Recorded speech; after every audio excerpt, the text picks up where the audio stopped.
was 1859. White Castle, Louisiana, right alongside the Mississippi River. Construction finished on what would become the largest antebellum plantation home in the South, and it was built by black slaves. By 1860, 155 people were enslaved on that land. The man who ran it all was John Hampton Randolph. He enslaved people across thousands of acres and made his fortune through sugarcane, one of the most brutal and deadly crops in the South. He documented their names as property, not as people. In 1862, during the Civil War, Union forces got close. Randolph fled the plantation and forced nearly 200 enslaved people to march to Texas. This was to continue the unpaid labor on cotton plantations. And even after the emancipation in 1864, the exploitation did not stop. Many of those people were forced into sharecropping or tenant farm. Different name, same system. And by 1875, the estate has shrunk to 800 acres. By the 1900s, the home had fell into disrepair. That was until developers stepped in. They didn't turn it into a museum about slavery.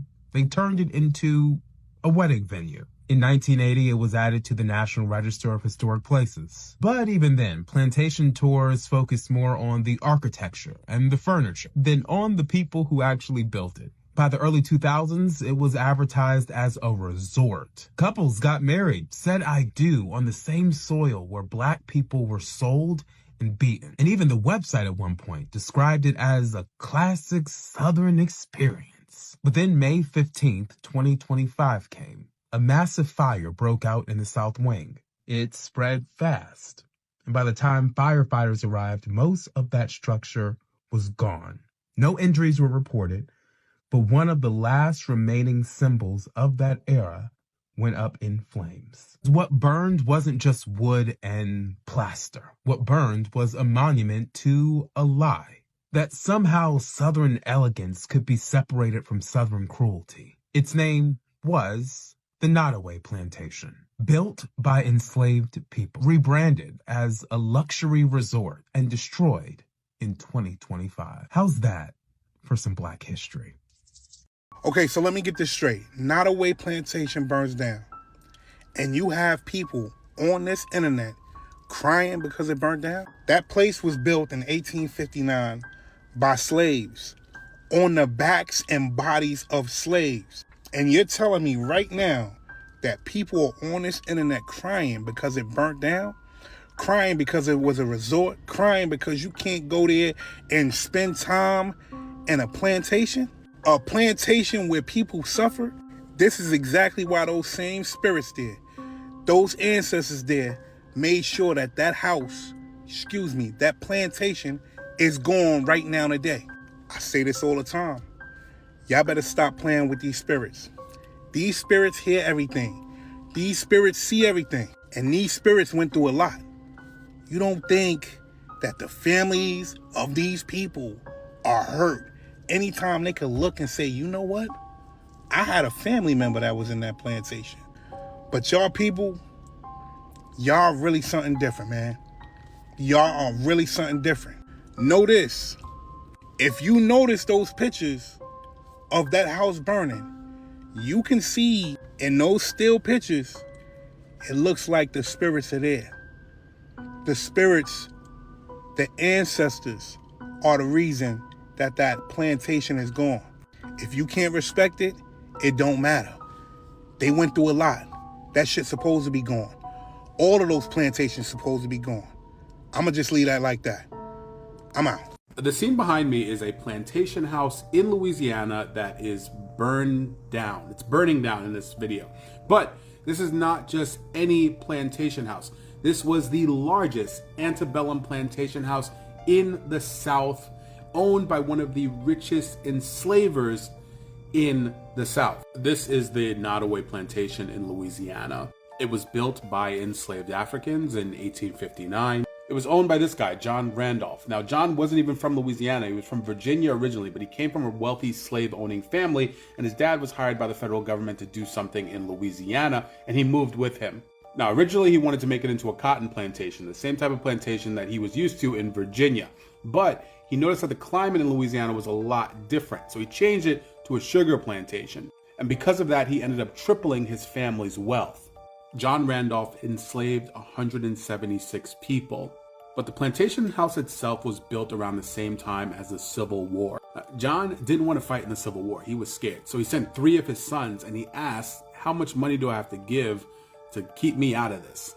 And he was a huge financial backer of the Confederacy in Louisiana. When he realized that the Confederacy was losing, he left his wife in Louisiana, took 200 slaves, and went to Texas. Once the Civil War was over, he contracted with 53 bonded people, basically people that owed him money and were working to pay it off. It's just another form of slavery. He eventually died in 1883, and his wife eventually sold the plantation for $50,000. That's the equivalent of $1.9 million today. And now he has no legacy at all. Some say karma came dressed in smoke. Others say it was just bad wiring. But when the Nottoway Plantation, one of the largest slave plantations in the South, caught fire, the internet lit up just as fast. Let's dive into the rest of the video and we will be back for more commentary. We had the most in this region, and that's because when he purchased a slave, if the slave had a wife and children, he'd buy the whole family so that they would never be separated. And so that was good for them. Oh, you mean he was rich enough that he could afford to buy the entire family, man, woman, and children, and then proceed to have them all work for him on this sugar plantation, which, if you didn't know, was some of the most brutal conditions on plantations in the South. But you're posing this as if he was so gracious and so generous that he didn't want the family separated. So that was good for them. When in actuality, they were all put to work. Despite the fact that they were young, old, husband, wife, it didn't matter. It didn't matter. They were all put to work because he had money to be able to do that. And then in the village, he built a cottage for each of those families so they didn't have to share with multiple families and squeeze into one space. That was good too. When you say he built, you meant he had his slaves build. And you said cottages, but what you actually meant was slave quarters. The humblest of humble places to reside, consisting of barely any furniture, hardly a floor, the only warmth coming from the fireplace, a bed if you're lucky, where you were only permitted to be in if you were sleeping. While Massa and his family were in the mansion. Yeah, that's not glamorous. These cottages that the enslaved people built, not luxurious. Not something to be romanticized. They could hunt, they could fish, so they could buy for their own food. And they also built a hospital for them, and there was a doctor who would visit every week. And the doctor trained one of the slaves to be a nurse to take care of them. Oh, so you mean food, nourishment was not provided by Massa or his family or his cooks that he had. They, the enslaved people working for him, had to find their own sources of food and nourishment. Oh, and you mean a doctor would come and had the audacity to teach an enslaved person how to take care of the slaves because God forbid he do it. God forbid he do it. Did she get paid to be trained to take care of the enslaved people that he didn't want to touch? Doubt it. Oh, but it was so good. It was so good. So for the readings that we have, it sounds like the slaves were treated fairly well. You mean the readings that you're referencing that you've changed to make it look like and sound like slavery wasn't that bad? As well as a slave can be treated, considering the conditions. Funny how y'all don't talk about what those conditions were. Why don't y'all go into detail about the conditions of working in a sugar plantation as an enslaved person in the 1860s, 1870s, 1880s, and so forth and so on. Well into the 1970s. What were those conditions like, I wonder?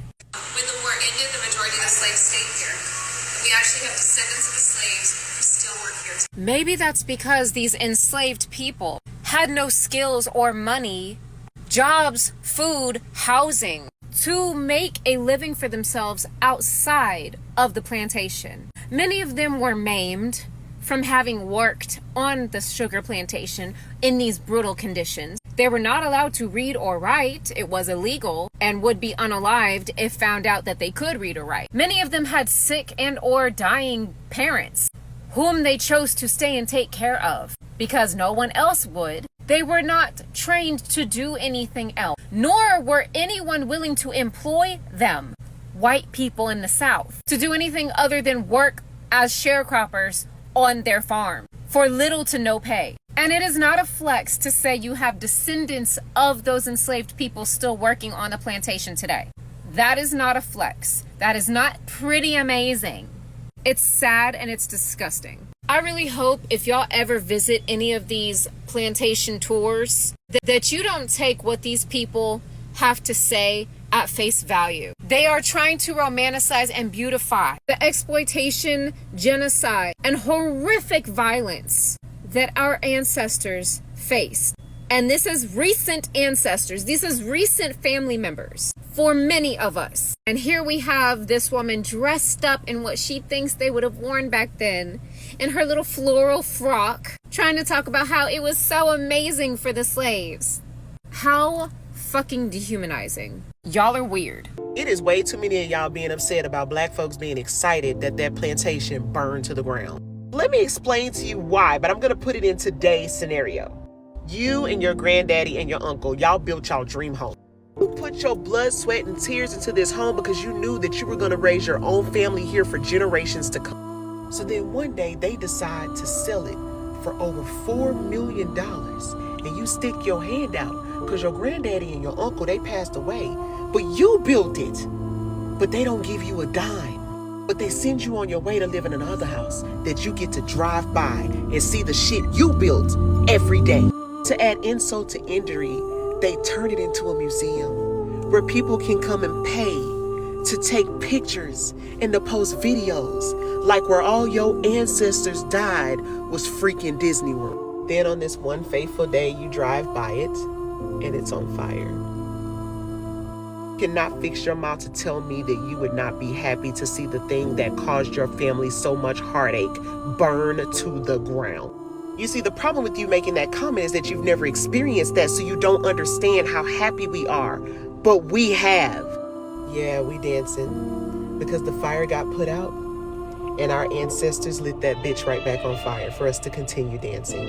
You don't get to tell me that a place that my ancestors built, that people have profited from, that we never saw a dime from, where my people suffered, don't deserve to burn to the fucking ground. How are people actually upset that the Nottoway Plantation in Louisiana burned down? Y'all motherfuckers talking about history being erased, but you don't see the bigger picture here. All those souls that lost their lives and all those souls who were great, unfortunately you have to fucking say it that way on TikTok, are now free though. Monuments of which depict a very harsh past for North America should no longer even be around. Did you know that by 1860, Nottoway Plantation was home, I can't even consider it calling it a home to be honest, but it was home in quotations to 155 enslaved black people. Shit, it was built by them and then it was transformed into a resort and wedding venue? And you want to somehow justify getting upset for it being burned down? The Nottoway Plantation was the largest antebellum mansion remaining in the South.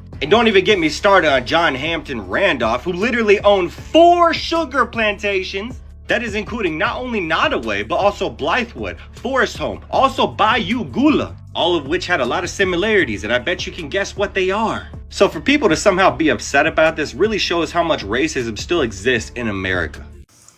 Welcome back, fam. This is Echo Room Vibes. Behind every historic tour is a story, sometimes painful, sometimes glorified, but always marketed with a mint julep and a smile. This week, Black Americans had plenty to say when news broke that the Nottoway Plantation in Louisiana, yes, the one that doubled as a wedding venue and historic inn, went up in flames. And it wasn't just firewood getting roasted. Social media exploded like it was the 4th of July. Some celebrated it like it was symbolic. Others raised eyebrows, and some folks, clutching pearls on both sides of the aisle, begged for contests. But let's be honest, the plantation was already burning, metaphorically in the heart of those who walked past its columns and felt nothing but the cold echo of trauma masked in tourism. Now, don't get it twisted. We are not condoning arson. We are just pointing out how ironic it is when history literally combusts while the Tao guide still says slaves were treated well here. And then came the reactions. One TikToker said, "This is the first time in history fire freed ancestors twice." Another said, "I had a wedding booked here. I will take the ashes instead of a refund." And then, of course, some white commentators chimed in, "This is erasing history." To which one brother replied, "You mean the part you already whitewashed and printed on mugs?" And let's not forget Elon Musk. No, he didn't tweet about this, but let's just imagine he did. Strange that people care more about bricks than Black's trauma. Launching a new app, Twitter Plantation Edition. Hey guys, I'm just kidding. Just maybe. Now, if you have never been to a plantation wedding, congratulations. You avoided having your soul publicly exfoliated. But back to the satirical point. Why are these places still being romanticized?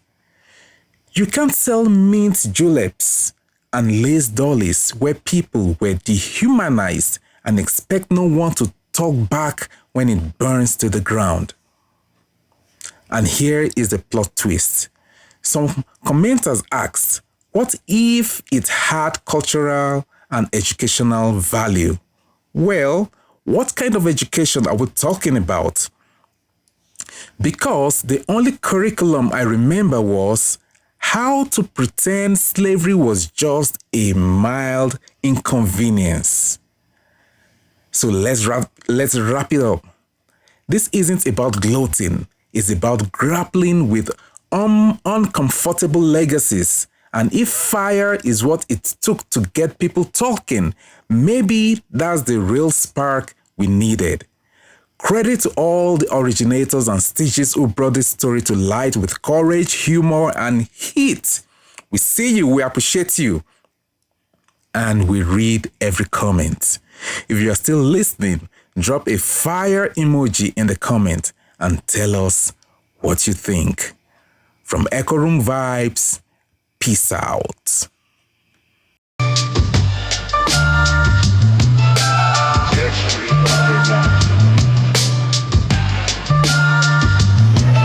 Rap jingle, Echo Room Vibes. Beat kicks in, chill lo-fi or boom bap vibe. Catchy and melodic. Echo Room Vibes, yeah, we bring that heat. Set us so smooth, never miss a beat. No cap, no bias, just keeping it real. Comment what you think, tell us how you feel. One-stop spot for the daily scroll. Drama, fact, and a little bit of soul. Reacting to the world with a comic twist. We roast and reflects, nothing gets missed. No agendas, just that clever spark. We shine like what it takes to dark. Respect the clip, Stitch's origin too. We give the credit, that's how we do. Hope you beat with variation, Echo Room Vibes. You keep us fly, shout out every end, that 1,000 guy. Like comments, be part of the tribe. Join the room, catch the vibe, fill the job. To all our subs, you keep us fly. Shout out every end, that 1,000 guy. We see you watching, don't just slide. Drop that fire emoji, show your pride.